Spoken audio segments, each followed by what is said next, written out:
વિશેનું બહુ લફડા છે। 3 કંપનીઓ છે, ઓપેરા, સિમન અને ટોરેન્ટ। ઓપેરા, અને સિમન એક જ કંપની છે, જુનિપર અને ટોરેન્ટ।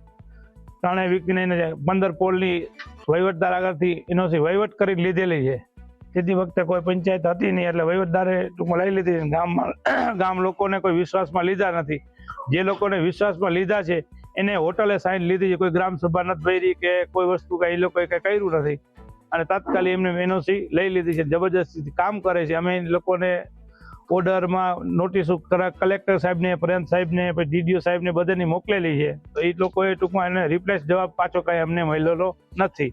આજથી વર્ષની પહેલા વહીવટદારનું જે હાલતું હતું એમાં વહીવટદાર પાસેથી આ કંપનીએ લોભ લાલચ ગમે તે આપી સિમન, ટોરેન્ટ, જુનિપર અને ઓપેરા એક બધી કંપનીએ ગમે એમ કરીને એનઓસી લઈ લીધી ને એ એનઓસી ખરેખર એની ગ્રામસભા ભરી નથી, ગ્રામ લોકોને વિશ્વાસમાં લીધા નથી અને એ ખોટી છે।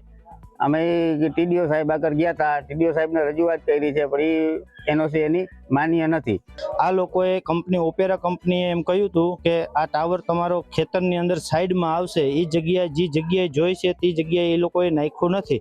લોકેશન બરોબર, એક તો 6 વીઘા તો મારા પાસે જમીન છે અને સેન્ટરમાં ખાડો કરી અને એ લોકોએ કહ્યું અહીંયા નાખ્યું નથી। મારી દિવાલ પાડી નાખી છે તો દિવાલનું મને કાંઈ વળતર આપ્યું નહોતું। મારા 10 લાખનું અંદર નુકસાન કરી ગયા છે અને ખાડો કર્યો ત્યારે મારી પરવાનગી લીધા વગર એ લોકો ખાડો કરી નાખ્યો છે। મારું પાકના આટલું નુકસાન કર્યું છે કે કારણ કે મારું 10 લાખ તો નુકસાન છે, એ લોકોએ તો શું 2 વર્ષના 2 લાખ રૂપિયા આપ્યા છે।